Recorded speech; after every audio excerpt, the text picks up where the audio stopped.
This is your boy DJ Leon D, and on this channel we talk about travel, money, and lots of cooking. Three things I know quite a bit about. I'm not an expert at anything. Nope, not an expert. I just been around a long time and know a lot. Let's get it on. This is DJ Leon D back with some more real talk about real things in life. We gonna talk about something that you gotta do. If you don't do it, then you should not have company and you should not use your smokers or grills this year. Let me tell you something. You gotta clean the grills, okay? I get tired of people saying that's just seasoning you clean it off.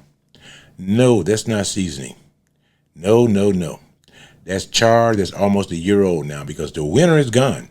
And now we're back to where we're gonna be using our grills and our smokers every single weekend. But let me tell you something though. I don't want to come to your house and everything I'm gonna tell you I've done before and seen it before. Now, I'm a big fanatic of cleaning my grills and cleaning my smokers. Matter of fact, I got pictures of me cleaning them. I clean them every single year because I don't want last year's food to be on this year's food.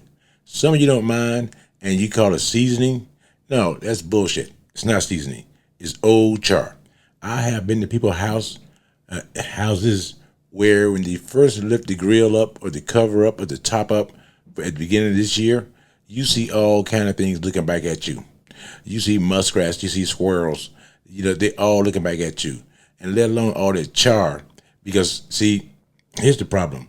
When you get a greasy meat, a very, very greasy meat, it's gonna burn off into your into your fire starter or whatever it is, but it's gonna burn to your aluminum foil or to your ashes. It's gonna burn. That's gonna generate some heat. That's going to generate some ash or char. You need to clean those out. Get rid of last year's ashes. Some people let last year's ashes stay there the entire winter. And if you're in the Northeast like I am, that's nasty. Sometimes squirrels get into the char. They get in there because they found a little gap, a little whatever, but they are attracted by the grease. And greasy meats, whether it's duck, chicken, pork, they're greasy. Now, beef is greasy too if you're buying that 70-30 or 60-40 like some of y'all buy. I buy only 90-10. I know that when I buy 90-10, 90% of what I bought is going to be there when I finish cooking.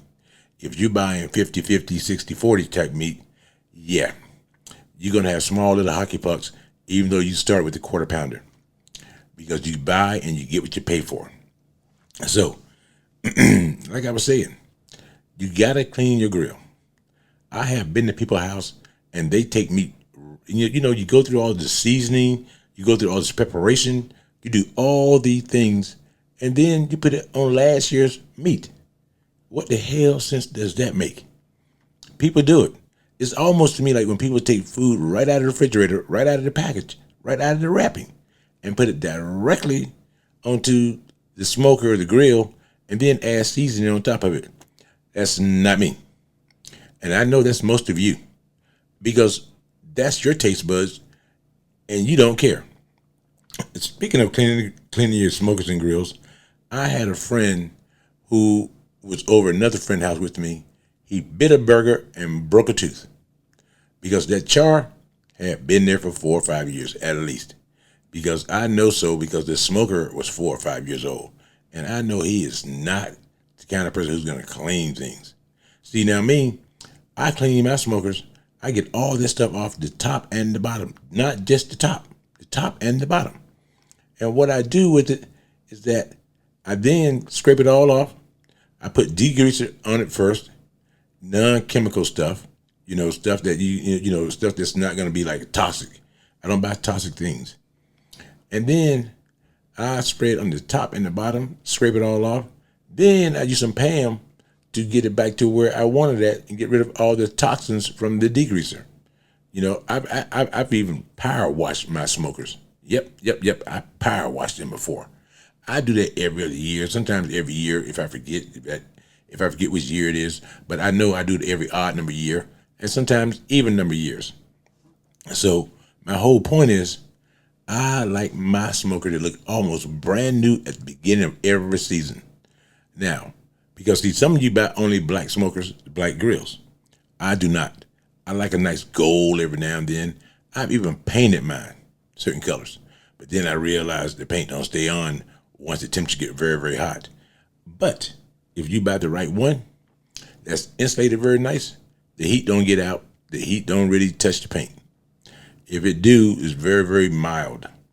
So my whole point is, if you're not, let me reverse this.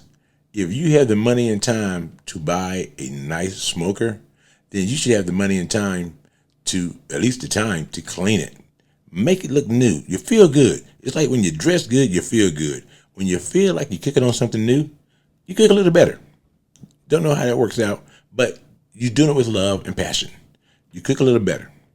When you just using last year's everything and just throwing it out there, that's just a mess.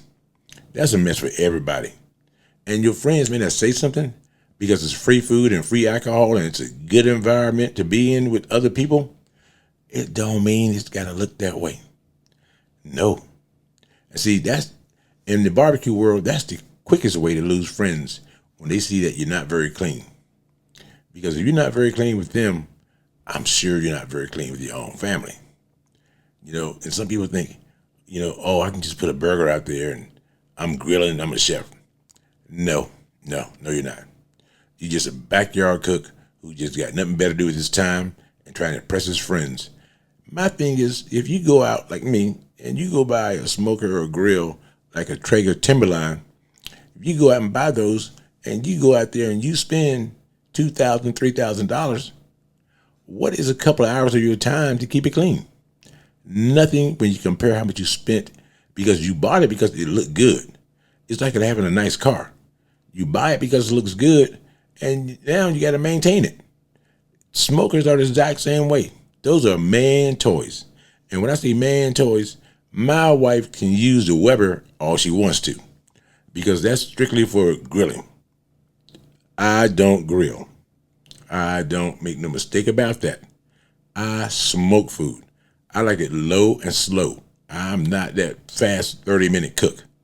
But also, I spend just as much time prepping the food because I like prepping my food. When you look at pictures down below, you can see me prepping food. When you look at food, when you're prepping it, I get a sense like this is going to be good because I'm putting a lot of love and time into it. Matter of fact, this week, and I'll probably post pictures next week, you're going to see me with briskets. I'm going to do it my style, not this Texas style where you take a big old hunk of meat that's unshaven and just put salt and pepper and say, this is great. No, they don't trim meat here in the Northeast. They probably trim it in Texas so you don't have to worry about all the fat and all the fat cap and everything else. They don't do that here. No. Here, you buy a brisket, 1/3 of it is pure fat. And so let's get back to what we started talking about cleaning your grills and a brisket. If you get a brisket with a lot of fat, the timberlines are going to catch on fire. My timberlines caught on fire twice. So the Traegers, some reason the grease builds up. But the weird thing about it is that you don't see a lot of the grease in the grease pan. No, my grease pan can last me almost 2 seasons, and by me not even emptying it out. But the timberline has caught on fire. The ironwood has never caught on fire. The Pro 34 has never caught on fire. So the Camp Chef has never caught on fire either. Neither has the Masterbuilt. And see, every year I buy a lot of new grill items. Some of it, is like gloves. You say, okay, these gloves are all right, but I like my Cosmo Q gloves because they can withstand up to 800 degrees of heat. I buy little things every year. And I always buy some new cleaning product or something to do with cleaning my grill. Whether it's Traeger degreaser that it says the best ever, not. I always buy something new. And I'm not saying it's going to be $200, $300. No, sometimes it is that, but most of the time it's like $30, $40, something that I'm just curious about. So I can come to you and tell you about these products. Like I said, the Traeger grill cleaning stuff, Nothing unique, nothing great about it. It is just what it is. Now, Traeger may charge you a little bit extra because Traeger is going on their name. They already know that we can sell the same thing that Clorox is selling, put Traeger on it, we get $1 more. And they probably bought it from Clorox. So basically, all your grill stuff is about the same.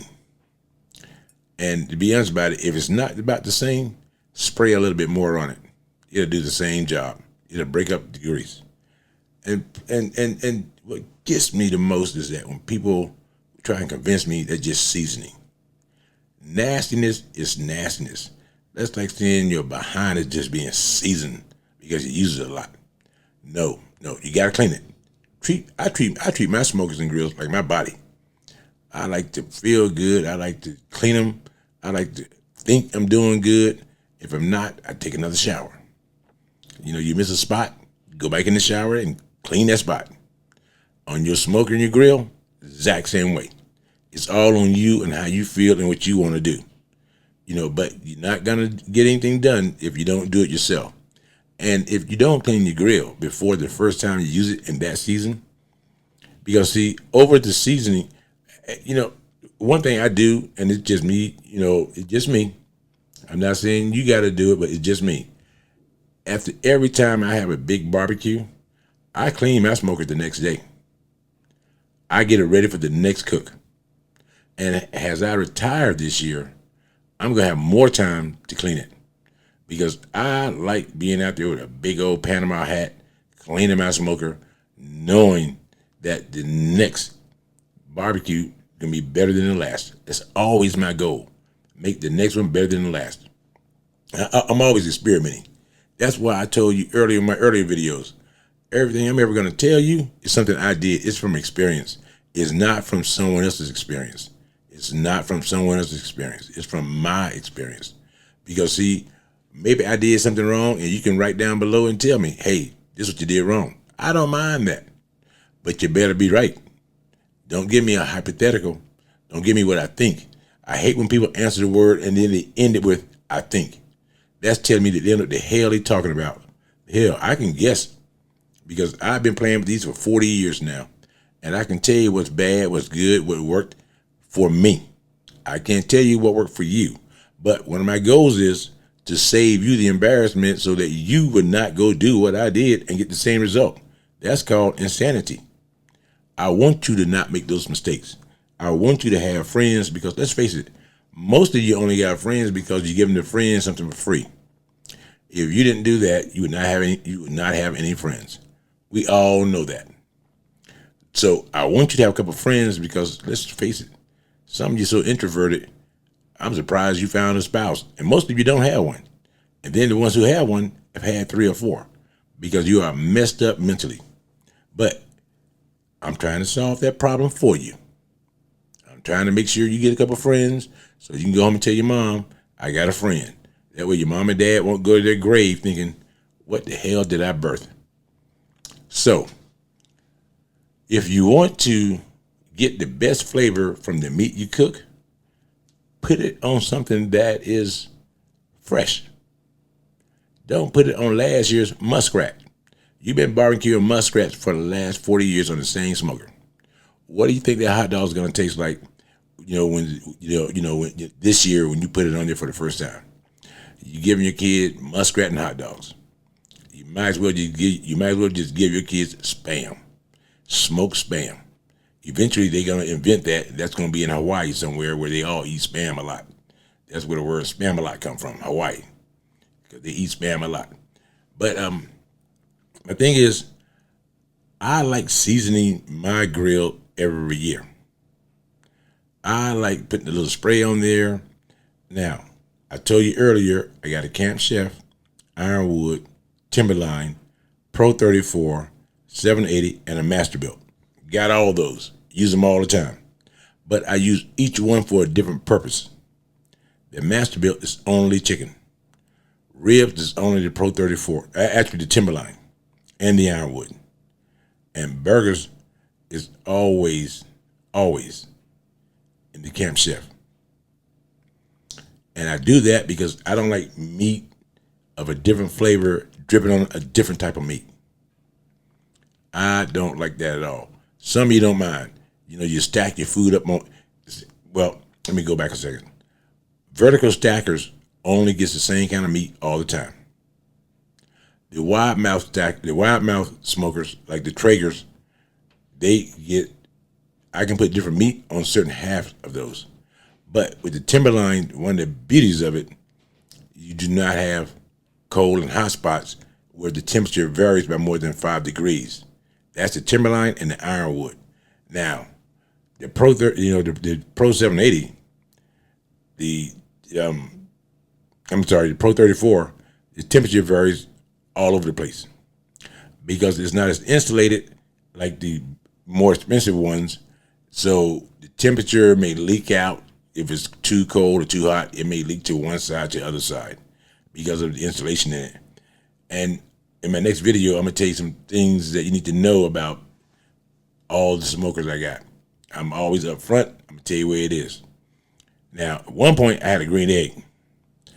I didn't find any use for a green egg for what I do. Now, if I was cooking just for me and my family and only wanted 3 racks of ribs on it, that's great. But I cook for a lot of people when I cook. You know, my boys come by sometime and they want a meal. You know, everybody knows I'm gonna cook. Everybody wants a meal. I'm all for that. No big deal. Because we all share other things too. Like, you know, I may go to your house and we have a couple of drinks and the liquor or whatever is quality. And so I know I'm getting quality from you. So when you roll past my way, you're gonna get quality from me. And you ain't gotta worry about when you bite a hamburger, what are you eating or tasting other than beef? It's not gonna happen. You're only gonna be tasting beef. You're not gonna come to my house and you're gonna be tasting beef and squirrel together. It's no jambalaya. It's none of that kind of stuff. Because when you start adding all kind of meats together, you might well add some crawdads, some fish, and some crab in it and just call it jambalaya with some andulis. Some people do all that. I don't do none of that. Nope. Whatever I tell you it is, that's all you're gonna taste. Because it's seasoned that way and the grill is only used that way. I don't have one smoker or grill that cooks all my meats. Each one cook a different meat. So that's how I roll. So some people sit there and they say, hey, a smoker's a smoker, a grill's a grill. That's fine if you're buying, you know, something like a Louisiana grill, one of those cheaper grills. That's fine for that. But that's not me. I believe in quality. I'm going to have quality. I'm at a point in my life where I can afford quality. But you ain't got to be able to afford it. Just find me. You find me, you know you got quality. I'm not mass producing like a restaurant. I am in a catering side. I pick and choose who I cook, when I cook, and what I cook. Because you tell me what you like, and I will wrap my food around your tongue. And you're gonna say, this is great. You know, matter of fact, I'm gonna tell you something in the next video that's kind of weird, but I do it every year. Because see, if you clean your grill, I like to think that everything you have starting the season off is fresh. It's very, very fresh. I like to believe in that. And so my advice to you, get in the habit of doing that. And it's like washing your car. You get in the habit of doing it, it doesn't bother you anymore. When you're not in the habit of doing it, it bothers you. Because everybody gets Netflix, everybody gets YouTube. They want to sit back and do nothing. That's why catering is so lucrative. Because people don't want to cook, but we all got to eat.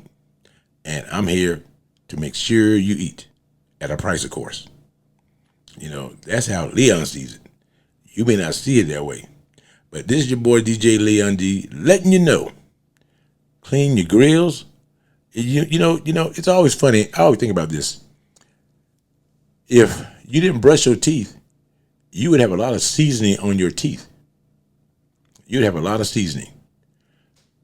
So why did you brush your teeth? That's how grills work. The last thing is touch is what you're going to taste first. Yeah, because it's on the outside.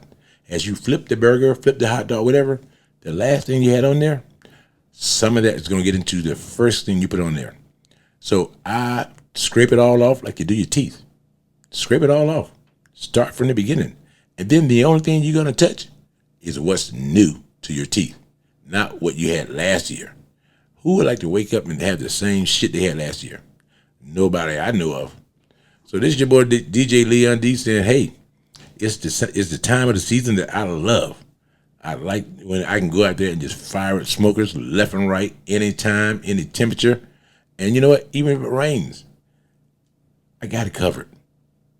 So this is your boy DJ Leon D. I'm out.